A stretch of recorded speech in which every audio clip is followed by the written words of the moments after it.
Hello everyone, I'm I.R.O. Today I will show how to make a wet palette. So without further ado, let's get to it.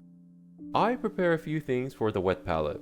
A container with a lid, in which I'm using a container from Citadel that used to contain basing materials inside. A thin sponge cut to fit into the container. A cooking paper that is also cut to fit into the container. And clean water. Place the sponge into the container and pour enough water to soak the sponge. Then place the cooking paper on top and spread it with your hands when it curls up. And that's really it. To show you how effective a wet palette is, I will put the same paint thinned down equally with water onto the wet palette and regular palette, and wait around 10 minutes.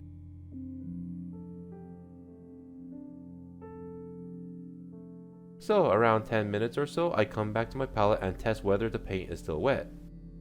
The paint on the regular palette dried up, and the part that is still wet is less ideal to work with. The paint on the wet palette is still wet, and it can be used to paint. So with wet palette, you have a lot more working time. And that is all for this demonstration, and I hope it was helpful. If you have any comments, leave them in the comment section below and I'll be happy to answer any questions you may have. This was I.R.O, and thank you for watching.